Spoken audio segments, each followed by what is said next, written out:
La veille de mon opération, je me tenais dans ma chambre, préparant mon petit sac pour la nuit.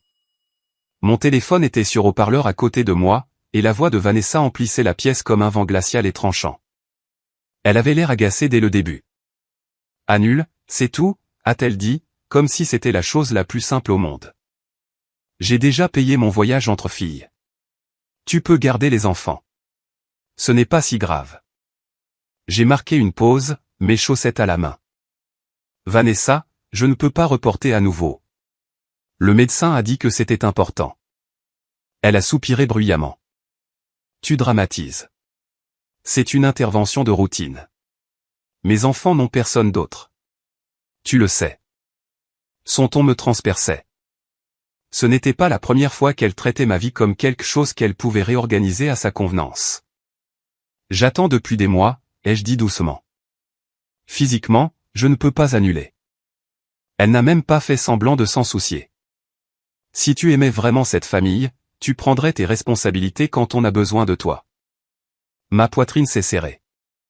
J'ai réessayé. « Ness, c'est une opération chirurgicale. Je dois y être. » Silence. Puis sa voix est devenue glaciale. « Très bien.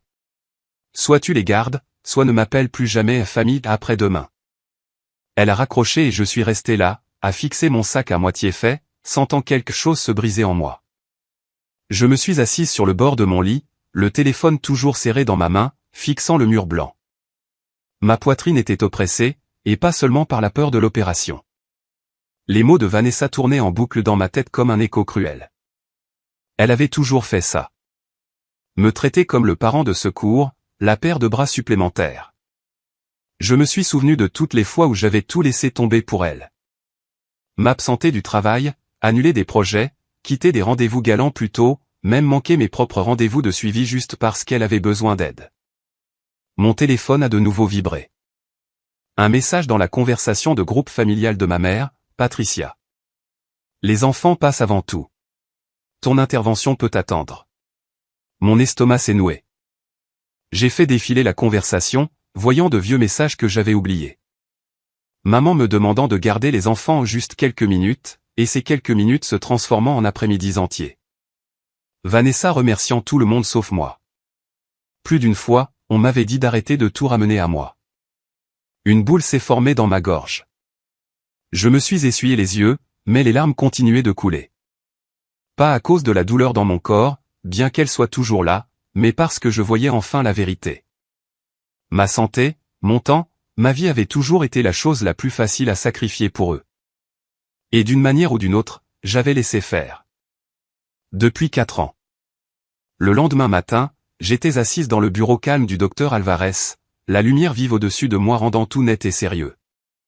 Il tenait mes scanners dans ses mains, les feuilletant lentement. Son visage ne changeait jamais beaucoup, mais aujourd'hui, ses sourcils étaient froncés. « Votre état a empiré depuis l'année dernière », a-t-il dit doucement. « Reporter à nouveau pourrait causer des dommages à long terme. » J'ai essayé d'en rire. « Je vais bien. Je peux gérer. » Il n'a pas souri. « Ce n'est pas quelque chose à gérer. Vous souffrez depuis trop longtemps. » J'ai dégluti avec difficulté. Il a sorti un formulaire. « Qui vous ramènera chez vous et restera avec vous après ?» J'ai hésité. Trop longtemps. Il a levé les yeux. « Vous n'avez personne ?» J'ai ma sœur, ai-je dit. Il a hoché la tête mais n'avait pas l'air convaincu. « Et elle est fiable ?» Ma bouche s'est ouverte, mais aucun son n'en est sorti. Son froncement de sourcils s'est accentué. « Ce n'est pas de la chirurgie esthétique, d'accord ? C'est sérieux. » Il a placé un stylo dans ma main. « Vous devez inscrire une personne de confiance comme contact d'urgence. Si quelque chose d'inattendu se produit, elle devra prendre des décisions. » Ma main tremblait en écrivant le nom de Vanessa. Elle n'était pas fiable. Elle ne me soutenait pas. Elle n'était même pas gentille. Mais c'était tout ce que j'avais. « Bien, » a-t-il dit à voix basse. « Espérons que nous n'aurons pas besoin de l'appeler. » Mon cœur s'est serré. L'espoir ne me semblait soudainement plus suffisant. Cet après-midi-là, Vanessa s'est présentée à mon appartement sans prévenir. Elle n'a pas frappé. Elle a simplement poussé la porte et est entrée comme si elle était chez elle. Ses enfants ont couru derrière elle, bruyants et excités, laissant leurs chaussures partout. « Je venais juste prendre de tes nouvelles », a-t-elle dit, mais ses yeux roulaient déjà au ciel. En quelques minutes, elle est passée de la fausse inquiétude aux tactiques de culpabilisation. « Mon voyage n'est pas remboursable. Tu sais, je n'ai jamais l'occasion de me détendre. Je mérite ce week-end. » J'ai hoché faiblement la tête. « Je sais, mais je ne peux vraiment pas annuler. » Ma nièce m'a tiré le bras. « Tati, tu viens dormir chez nous ?» J'ai forcé un sourire. « Pas cette fois, ma chérie. » La voix de Vanessa est devenue froide. « Tu le fais exprès. Tu te fais toujours passer pour une victime quand j'ai besoin de toi. » Quoi? Ce n'est pas vrai. S'il te plaît. Tu aimes attirer l'attention. Tu fais passer ta petite intervention pour une question de vie ou de mort. Une douleur aiguë m'a transpercé le flanc, mais j'ai gardé une voix stable. Ness, c'est une opération. Je pourrais tomber très malade. Elle a croisé les bras. Ce n'est pas comme si tu allais mourir sur la table d'opération. Ces mots m'ont frappé comme une gifle, car au fond, c'était exactement ce dont j'avais peur. Et elle ne le voyait même pas. Cette nuit-là, mon téléphone n'a pas arrêté de vibrer. Je ne voulais pas regarder. Je savais déjà que ça me ferait du mal. Quand j'ai finalement vérifié, mon estomac s'est noué. Vanessa avait écrit un long message dans la conversation de groupe familial. Certaines personnes ne pensent qu'à elles-mêmes. Imaginez faire passer vos propres désirs avant des enfants qui vous admirent. En quelques minutes, des réponses de soutien ont rempli l'écran. Tu as raison, Vanessa. Les enfants devraient toujours passer en premier. Tellement égoïste, a ajouté maman. Certains sacrifices font simplement partie du rôle de fille et de tante. Une fille, une tante, mais jamais une personne. J'ai fait défiler les messages, lisant les émojis de cousins, les parents hochant la tête numériquement, même une tante d'un autre état qui disait que je devais grandir. Mes mains ont commencé à trembler. J'ai fait une capture d'écran, sans même savoir pourquoi. Peut-être qu'une partie de moi avait besoin d'une preuve. Pas pour eux, pour moi. Peut-être que je suis vraiment seul là-dedans, ai-je murmuré dans la pièce vide. Les mots pesaient lourdement dans l'air. Et pour la première fois depuis longtemps, je les ai crus. Mes mains tremblaient encore quand j'ai finalement tapé un message en retour dans le groupe de discussion. Mon cœur battait si fort que je l'entendais dans mes oreilles. Pour une fois, je ne suis pas restée silencieuse. J'ai écrit lentement, clairement. J'ai un problème de santé qui s'aggrave. Mon médecin m'a prévenu de ne plus reporter l'opération. J'aime les enfants, mais je n'annulerai pas une intervention nécessaire pour faire du babysitting. J'ai fixé les mots, terrifié, puis j'ai appuyé sur envoyer. Ça n'a pas pris longtemps. Vanessa a appelé instantanément. Dès que j'ai répondu, elle a explosé. Tu te moques de moi? Tu m'as mise dans l'embarras devant toute la famille. Tu m'as fait passer pour une mauvaise mère. J'ai essayé de rester calme. Je n'ai fait que dire la vérité. Oh, s'il te plaît, a-t-elle lancé. Tu joues à la victime. Je t'ai demandé une chose. Une seule, et tu en fais tout un drame. Elle a continué à fulminer, parlant par-dessus tout ce que j'essayais de dire. Je n'avais jamais entendu autant de fureur dirigée contre moi, simplement pour avoir dit non. C'était comme si elle croyait que je n'existais que pour la servir. Au milieu de ses cris, quelque chose en moi s'est durci. J'ai éloigné le téléphone de mon oreille, j'ai fixé son visage en colère sur l'écran, j'ai pris une profonde inspiration et j'ai raccroché. J'ai regardé mon reflet sur l'écran noir. Je ne reconnaissais même pas la version de moi qui avait enfin dit non. Plus tard dans la nuit, on a frappé sèchement à ma porte. Quand j'ai ouvert, mes parents étaient là. Patricia avait l'air irritée, Henri avait l'air inquiet. « Il faut qu'on parle », a dit maman, me bousculant avant même que je me sois écarté. Papa a suivi en silence. Ils se sont assis sur mon canapé comme s'ils organisaient une sorte d'intervention. « Tu exagères tout », a commencé maman. La famille devrait parfois faire des concessions. J'ai tendu mes résultats de laboratoire, mes formulaires de chirurgie. Maman, ce n'est pas facultatif. C'est sérieux. Elle a balayé les papiers d'un revers de main. Les médecins exagèrent toujours pour avoir plus d'argent. Ma gorge s'est serrée. Ce n'est pas une exagération. Papa s'est penché en avant. Ma chérie, que se passe-t-il exactement si tu annules à nouveau? Sa voix n'était pas en colère, juste effrayée. J'ai dégluti avec difficulté. Le médecin a dit que ça pourrait affecter mes organes. Ma fertilité. Je pourrais souffrir pour toujours. Le visage de papa s'est décomposé. L'expression de maman a à peine changé. Henri, a-t-elle dit. Elle fait paraître ça pire que ça ne l'est. Vanessa a besoin d'aide. Les enfants ont besoin de quelqu'un. Papa a tourné la tête brusquement vers elle. Pat, c'est une opération, pas un détartrage. La pièce est devenue silencieuse. Puis, papa s'est tourné vers moi, la voix douce. Si je prenais un congé, si je gardais les enfants, est-ce que ça arrangerait les choses? Pour la première fois, une petite étincelle d'espoir s'est allumée en moi. Nous avons parlé pendant près d'une heure. Papa a dit qu'il essaierait de réorganiser son emploi du temps pour pouvoir aider à garder les enfants si cela devenait absolument nécessaire. J'ai senti mes épaules se détendre de soulagement. Ce n'était pas un plan parfait, mais c'était quelque chose. Maman a croisé les bras. Je verrai ce que je peux faire, a-t-elle marmonné, montrant clairement qu'elle pensait toujours que je devrais reporter. J'ai appelé Vanessa ensuite. Elle n'a pas répondu. À la place, elle a envoyé un court texto. On trouvera une solution. Pas d'excuses. Pas de compréhension. Juste ces 4 mots vagues qui m'ont tordu l'estomac. Qu'est-ce que une solution signifiait? Qu'est-ce qu'elle préparait?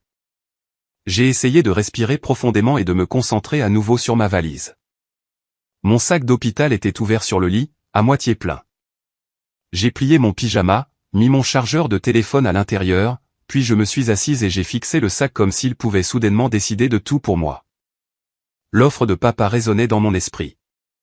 Peut-être que les choses se passeraient enfin bien. Peut-être que pour une fois, quelqu'un serait là pour moi. Mais l'espace silencieux dans ma poitrine où la confiance aurait dû se trouver semblait vide. Je ne pouvais pas me défaire du sentiment que demain, le jour de mon opération, les choses n'iraient pas comme prévu. Et j'avais raison. Tellement douloureusement raison. Le lendemain matin, le soleil n'était même pas encore levé quand je me suis habillé. Je portais des vêtements amples par-dessus la blouse d'hôpital que je devrais enfiler. J'essayais de rester calme. J'ai vérifié mon téléphone. Aucun message de Vanessa. Aucune nouvelle de mes parents. J'ai pris une profonde inspiration et j'ai attendu mon transport. Puis, bam, bam, bam. Quelqu'un martelait ma porte. Avant que je puisse l'atteindre, Vanessa a fait irruption, traînant ses enfants derrière elle. Des sacs de voyage ont volé sur mon canapé. Les enfants ont couru à l'intérieur comme si c'était leur deuxième maison. Quoi? Vanessa, qu'est-ce que tu? Elle m'a interrompu. Papa a dit qu'il ne se sentait pas bien.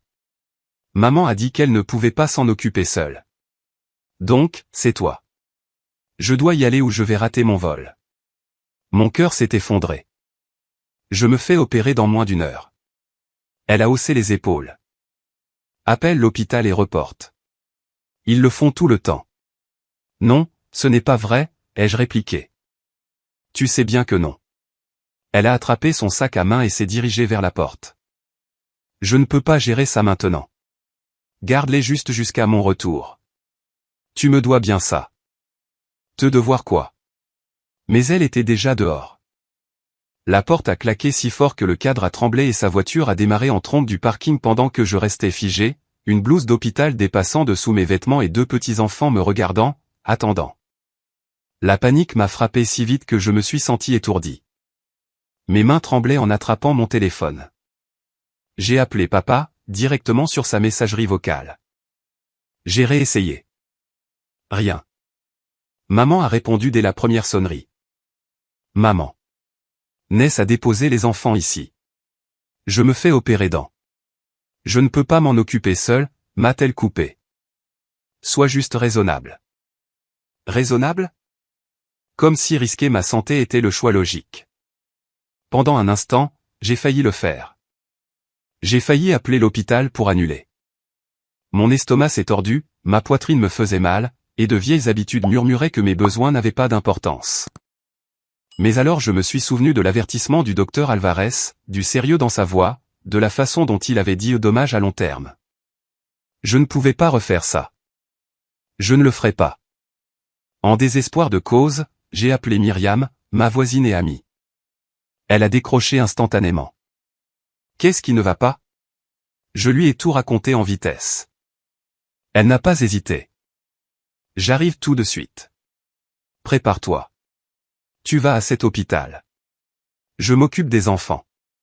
Mes genoux ont failli flancher. Quand elle est arrivée, elle m'a serré fort dans ses bras et m'a dit, assez. Tu comptes aussi. Quelques minutes plus tard, elle me conduisait à l'hôpital pendant que j'envoyais un texto d'une seule ligne à Vanessa. Les enfants sont en sécurité. Je vais quand même me faire opérer.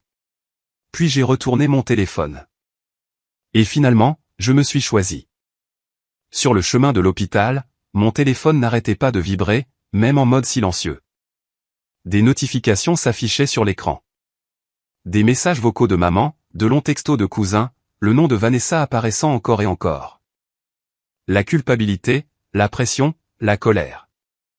Tout essayait de me faire reculer. Myriam a jeté un coup d'œil à mes mains tremblantes. Tu n'es pas obligé de lire tout ça, a-t-elle dit doucement. Tu as le droit de respirer maintenant. J'ai pris une profonde inspiration et je l'ai finalement fait. J'ai mis la conversation de groupe familial en sourdine. Puis j'ai activé le mode ne pas déranger. Le silence m'a semblé étrange au début, presque trop grand. Mais après quelques minutes, il m'a semblé paisible. C'était comme quelque chose que j'aurais dû faire il y a des années.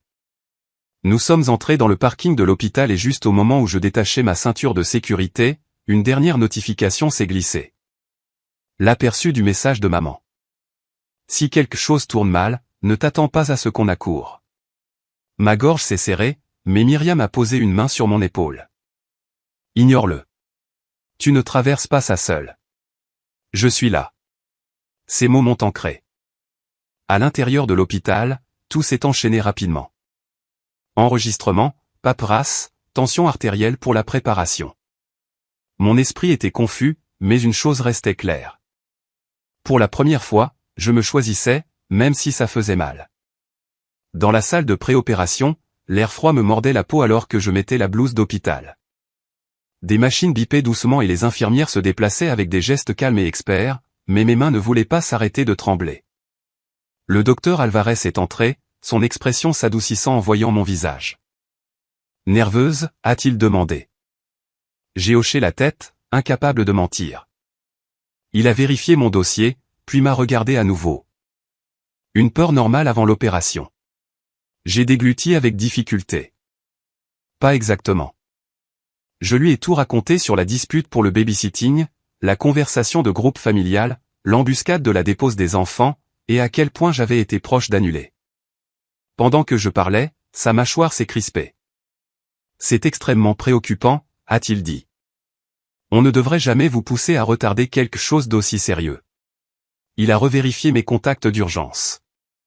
Si quelque chose d'inattendu se produit, nous avons besoin de quelqu'un qui comprend la gravité de la situation.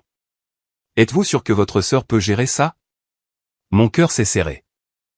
Je ne sais pas.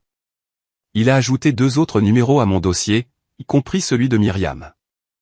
Si votre famille ne prend pas cela au sérieux, je le ferai, a-t-il dit fermement. Votre travail maintenant est de rester calme. Une infirmière est venue avec des couvertures chaudes et m'a enveloppé comme dans un cocon. Pour la première fois de la matinée, je me suis senti un tout petit peu en sécurité, un tout petit peu vu, même si ma propre famille en était incapable. L'anesthésiste est entré, joyeux mais concentré, et a commencé à préparer la perfusion. Je me suis allongé, fixant les dalles du plafond, chaque petit carré me rappelant combien de personnes avaient probablement été allongées ici, effrayées, tout comme moi. L'infirmière m'a tenu la main pendant que l'aiguille entrait. Mon corps tremblait. Respirez profondément, a-t-elle dit doucement. J'ai essayé, mais tout ce à quoi je pouvais penser, c'était le nombre de fois où j'avais fait passer les besoins de ma famille avant les miens. Tous les moments où j'avais ravalé la douleur, caché les symptômes, souri à travers la souffrance pour que personne ne pense que je dramatisais. Est-ce que tous ces sacrifices menaient à ça? Être abandonné le matin de mon opération. La voix de Myriam résonnait dans mon esprit. Tu as le droit de compter. Cela m'est resté alors que le médicament commençait à se diffuser dans mes veines, lourd et chaud. Ma dernière pensée claire fut une simple prière. S'il vous plaît, faites que je me réveille. Pendant que je sombrais dans l'inconscience, mon téléphone était enfermé dans un sac en plastique de l'hôpital, silencieux et oublié. De l'autre côté de la ville, à une table de brunch bruyante pleine de rire et de verres qui teintent, Vanessa rejetait ses cheveux en arrière et commandait un autre verre, totalement inconsciente que son monde était sur le point de basculer.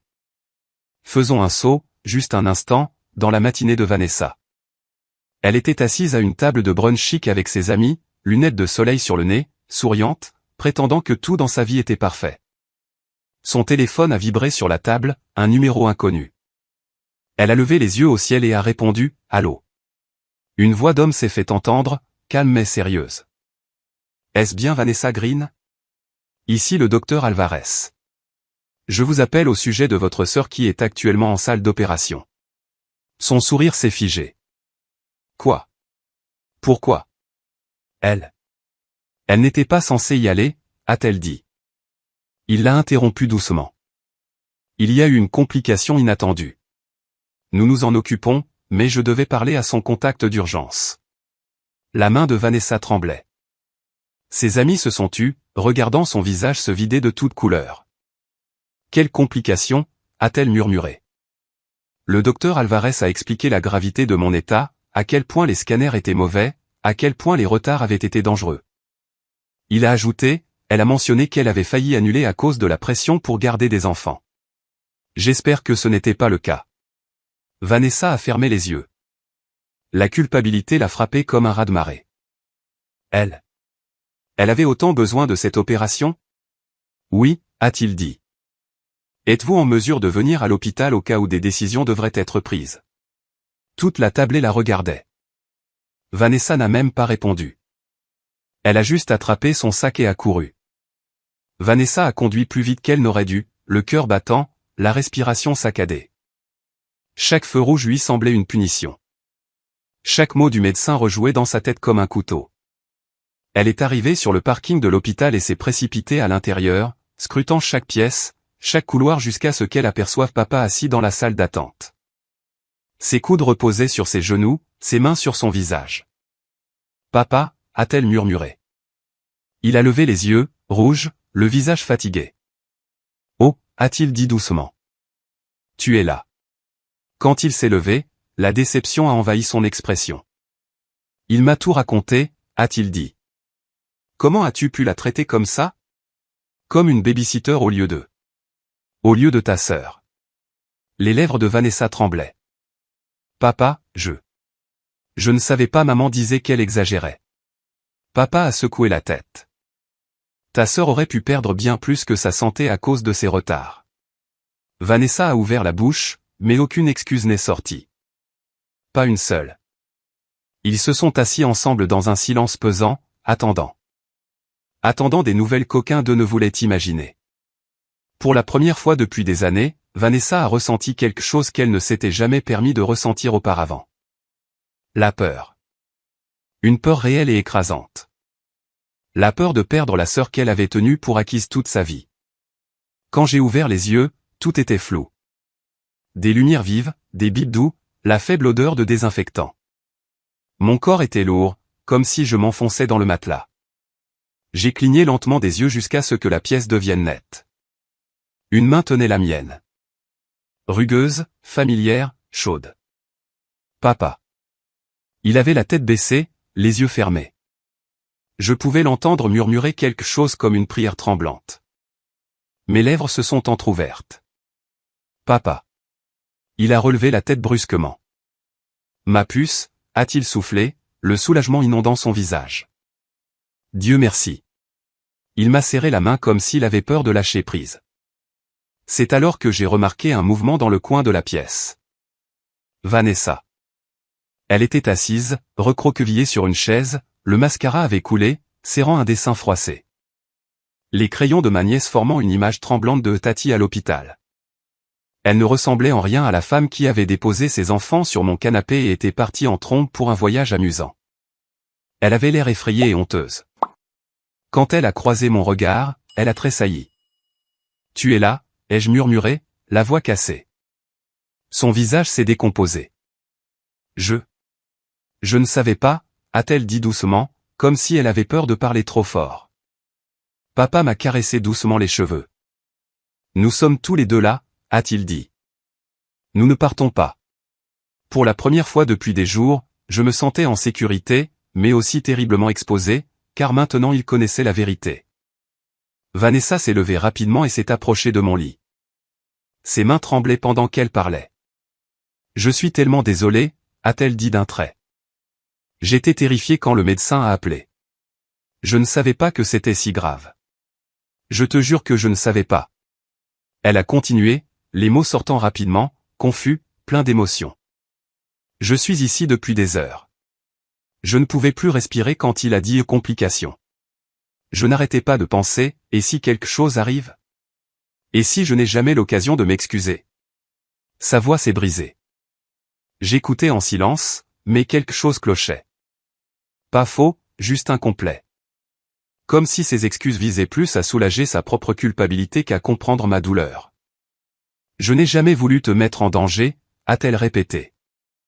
J'étais juste stressé et maman n'arrêtait pas de dire que tu exagérais. La porte s'est ouverte. Le docteur Alvarez est entré. Il a jeté un regard à Vanessa, les yeux gonflés, l'expression paniquée, puis à moi. « Bien, vous êtes réveillé » a-t-il dit doucement. Mais son regard s'est ensuite durci. « Je pense que nous devons parler » a-t-il ajouté, entrant complètement dans la pièce. Vanessa s'est essuyé le visage. Papa s'est redressé, et j'ai senti un nœud se serrer dans mon estomac. Parce que cette discussion n'allait pas porter sur la culpabilité, elle allait porter sur la réalité. Le docteur Alvarez a tiré une chaise, son visage sérieux mais calme. « Je veux que tout le monde comprenne exactement ce qui s'est passé » a-t-il commencé. « Et ce qui a failli se passer. » Vanessa a dégluti avec difficulté. Papa s'est penché en avant, les coudes sur les genoux. Le médecin les a regardés directement. « L'état de votre sœur s'est considérablement aggravé. Nous avons trouvé une inflammation interne bien au-delà des scanners de l'année dernière. Si elle avait annulé à nouveau, les dommages auraient pu être permanents. » La main de Vanessa s'est portée à sa bouche. La mâchoire de papa s'est crispée. Le docteur Alvarez a continué, la voix stable. Elle souffrait énormément depuis des mois. Une douleur qu'elle a minimisée. Une douleur qui n'aurait jamais dû être ignorée. Vanessa a de nouveau fondu en larmes, mais il ne s'est pas arrêté. J'ai également été informé qu'elle a failli annuler ce matin en raison de pression familiale pour garder des enfants. Ses sanglots se sont intensifiés. Mais soyons clairs, a-t-il dit fermement. Elle courait un risque réel. Ce n'est pas quelque chose à prendre à la légère. Papa s'est frotté le visage avec les deux mains. Je ne savais pas. Je ne savais pas que c'était si grave. Vanessa a murmuré, je suis tellement désolé. Je n'avais pas compris. Le médecin s'est tourné vers moi. Vous aurez besoin de mois de convalescence avec peu de stress, a-t-il dit. Pas d'obligation, pas de pression, pas de tension émotionnelle. Puis il a de nouveau regardé ma famille. Si vous ne pouvez pas respecter ces limites, je ferai intervenir un assistant social pour m'assurer qu'elle n'est pas poussée à retarder à nouveau ses soins. La pièce est devenue silencieuse. Pour une fois, complètement silencieuse. Quand j'ai finalement été autorisé à sortir et ramené à la maison, je me déplaçais lentement, chaque pas envoyant une douleur sourde dans mon corps. Papa m'a aidé à m'installer sur le canapé avec des couvertures et des oreillers avant de partir chercher des médicaments. Puis j'ai vérifié mon téléphone. Il s'est allumé instantanément.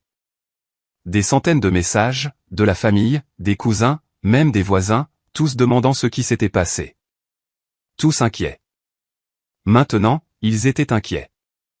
C'était étrange, comme si le monde s'était soudainement inversé.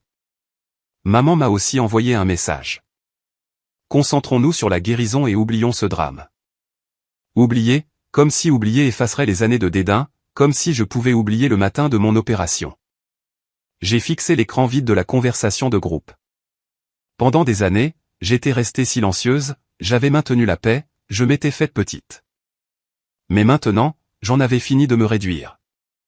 Alors j'ai tapé un long message. Calme, clair. J'ai expliqué exactement ce qui s'était passé, comment je m'étais senti, ce que le médecin avait averti, et les limites que je fixais. Fini le babysitting de dernière minute. Fini la culpabilité concernant ma santé. Fini de parler de moi au lieu de me parler. Fini d'être le plan d'urgence de la famille. Mon pouce a survolé le bouton envoyer. Mon cœur s'est emballé. Puis j'ai appuyé. Le message a volé dans la conversation et tout a changé. Les retombées ont commencé en quelques secondes. Mon téléphone vibrait comme s'il était vivant. Certains membres de la famille se sont excusés. D'autres ont blâmé un malentendu. Quelques-uns ont dit qu'ils ne réalisaient pas que c'était si grave. Maman m'a appelé en privé. Tu m'as fait passer pour une mauvaise mère, a-t-elle sifflé. Pourquoi mêler toute la famille à des affaires privées? Des affaires privées? Il m'y avait mêlé les premiers. Je ne me suis pas battu. J'ai juste dit que j'avais dit la vérité et j'ai raccroché. Puis une notification est apparue. Vanessa avait quitté la conversation de groupe. Pas de message, pas d'explication. Une seconde plus tard, un texto privé d'elle est arrivé. Je dois te dire quelque chose sur ce que maman a toujours dit à ton sujet. Ma poitrine s'est serrée. Quelque chose de froid et de lourd s'est installé en moi, car soudain, tout prenait sens. Toutes ces années de mépris, la culpabilité, la pression, la façon dont tout le monde me traitait comme si j'étais dramatique, peu fiable, enfantine, ou malade pour attirer l'attention. Il y avait une histoire sur moi que je n'avais jamais entendue. Et Vanessa était sur le point de la révéler. Mes doigts tremblaient en répondant. Qu'est-ce que tu veux dire? Sa réponse est venue presque instantanément, et la vérité m'a frappé plus fort que n'importe quelle opération n'aurait jamais pu le faire. Le message de Vanessa est arrivé en plusieurs courtes rafales, comme si elle était trop nerveuse pour tout taper d'un coup. Je dois être honnête. Maman a dit des choses sur toi pendant des années, des choses qui n'étaient pas vraies. Mon estomac s'est tordu. J'ai tapé, quelle chose? Sa réponse a été comme un coup de poing. Elle m'a dit que tu exagérais la douleur, que tu faisais semblant d'être malade pour éviter les responsabilités, que tu étais trop sensible et que tu voulais toujours attirer l'attention. J'ai fixé les mots jusqu'à ce qu'ils deviennent flous. C'était donc pour ça. C'était pour ça que Vanessa me rabaissait toujours. Pourquoi maman n'a jamais pris mes symptômes au sérieux? Pourquoi les proches levaient les yeux au ciel quand je disais que je ne me sentais pas bien? Ce n'était pas que j'avais échoué à gagner leur respect. On leur avait appris à ne pas me le donner. Vanessa a envoyé un autre message. Je l'ai cru. J'ai tellement honte. La façon dont le médecin a parlé de toi aujourd'hui, c'était la première fois que j'entendais quelqu'un te défendre comme ça. Mon cœur me faisait mal, pas seulement à cause de la blessure, mais à cause des années passées à être incomprise par les personnes qui étaient censées me connaître le mieux. Pendant un long moment, je n'ai pas répondu. Je suis juste resté allongé là, dans la pièce silencieuse, le doux bourdonnement de mon corps en guérison me rappelant quelque chose de nouveau. Il ne s'agissait pas seulement de babysitting. Il s'agissait d'une histoire écrite sur moi sans ma permission. J'ai finalement répondu, « Pourquoi ne m'as-tu jamais demandé ?» Vanessa a répondu presque instantanément. Parce que maman a toujours l'air si sûre d'elle. Et honnêtement, c'était plus facile de croire que tu dramatisais que d'accepter que nous te laissions tomber. Son honnêteté me brûlait, mais elle a aussi fait voler quelque chose en éclats. Pas le pardon, mais la compréhension. Elle a continué, je t'ai utilisé comme filet de sécurité. Depuis 4 ans. Chaque fois que maman me disait que ça ne te dérangerait pas d'aider, je la croyais. Je ne voyais même pas à quel point c'était injuste. J'ai reposé ma tête contre l'oreiller, les yeux me piquant. Depuis combien de temps ça dure, me suis-je murmuré. Probablement toute ma vie. Un autre message est arrivé. Te voir dans ce lit d'hôpital, entendre le médecin parler des risques, ça m'a brisé. J'ai fermé les yeux et j'ai laissé ces mots s'imprégner. Douloureux, lourd, mais étrangement libérateur. Je suis en colère, ai-je tapé. Je suis blessé. Je fais le deuil de choses que je ne savais même pas avoir perdues. Je sais, a-t-elle répondu. Je ne te demande pas de me faire sentir mieux. Je dis juste la vérité pour une fois. Et pour la toute première fois, je n'ai pas essayé de la réconforter. Je n'ai pas adouci mon ton. Je ne me suis pas diminué. J'ai laissé la vérité s'installer entre nous, réelle et brute. Pendant des jours, je suis resté au lit à penser à tout. Ma santé, ma famille, les mots du médecin, la confession de Vanessa. Plus j'y pensais, plus cela devenait clair. Je ne voulais pas d'une vengeance bruyante. Je voulais une liberté tranquille. Pas d'éclat dramatique, pas de moments jetés bien nus, juste du changement. Alors, j'ai écrit à Vanessa, si tu veux vraiment que les choses soient différentes, cela ne peut pas se produire uniquement quand tu as peur. Elle l'a lu tout de suite. Dis-moi ce dont tu as besoin. J'ai pris une profonde inspiration. Arrête de me traiter comme une garderie d'urgence. Engage de l'aide. Planifie à l'avance. Et ne t'attends pas à ce que je règle ta vie quand tu ne règles pas la tienne. Elle a répondu, c'est fait. Aussi, ai-je ajouté. Arrête de laisser les vieilles histoires de maman façonner la façon dont tu me vois. Contredis-la quand elle dit des choses qui ne sont pas vraies. Une longue pause. Puis, je le ferai, même si elle se met en colère. Mon incision me lançait alors que je me redressais. J'ai besoin d'espace, ai-je écrit. Un véritable espace pour guérir de l'opération et de tout ça. Sa réponse fut calme, presque petite. Je te donnerai de l'espace. Et quand tu seras prête, je te prouverai que je t'ai entendu. Pour une fois, j'ai cru qu'elle le pensait. Mais je savais aussi que croire n'était pas la même chose qu'oublier. Cette partie de ma guérison prendrait du temps. Des semaines ont passé. Puis des mois. J'ai maintenu mes limites fermement, même quand c'était inconfortable. Je suis allé à mes rendez-vous de suivi. J'ai commencé une thérapie. J'ai dormi plus. J'ai dit non sans longues excuses. Chaque invitation à une réunion de famille venait avec une petite pointe d'appréhension, mais je n'y allais que si je savais qu'on ne s'attendrait pas à ce que j'aide. Myriam est devenue mon plus grand soutien, m'aidant à traverser les jours difficiles et célébrant les petites victoires. Vanessa envoyait des textos parfois, des choses simples comme « je pense à toi » ou « j'espère que la journée n'est pas trop douloureuse ». Mais elle ne demandait pas de babysitting. Elle ne me culpabilisait pas, n'insistait pas. Un jour, après un long rendez-vous de suivi, je suis sorti, fatigué mais fier. Je guérissais, non seulement physiquement, mais aussi émotionnellement. Puis je me suis figé. Vanessa se tenait près de la sortie. Elle avait l'air nerveuse, tenant ses clés de voiture dans une main et une petite enveloppe dans l'autre. J'ai libéré toute ma journée, a-t-elle dit à voix basse. Je suis juste là pour te ramener à la maison. Et si tu veux, pour écouter. J'ai ouvert la bouche, puis je l'ai refermée. Pour une fois, je ne sentais pas de pression, juste une présence. Peut-être que c'était ça, la responsabilité. Peut-être que c'était ça, le changement. Le trajet de retour a été silencieux jusqu'à ce que j'ouvre l'enveloppe. À l'intérieur, il y avait une lettre manuscrite, brouillonne, tachée par endroits comme si elle avait pleuré en écrivant. Elle admettait tout. Comment elle s'était servie de moi. Comment elle s'était appuyée sur moi au lieu de faire son propre travail. Comment elle avait laissé maman la convaincre que j'étais plus faible, dramatique, pratique. Comment elle ne s'était jamais demandé pourquoi j'étais toujours fatiguée, toujours souffrante, toujours à me dépasser. Puis elle a écrit quelque chose qui m'a serré la gorge. J'ai failli ruiner ton avenir. Je ne mérite pas le pardon, mais je gagnerai ta confiance, une décision à la fois. Elle a énuméré des mesures concrètes qu'elle avait déjà prises, engager une nounou à plein temps. Dire la vérité à la famille sur mon état. Corriger quiconque me traitait de dramatique. Établir de nouvelles limites avec maman. Planifier sa vie sans supposer que je comblerais les vides. Elle ne demandait pas une proximité immédiate. Ne suppliait pas pour que les choses redeviennent normales. Elle demandait simplement une chance de montrer qu'elle changeait.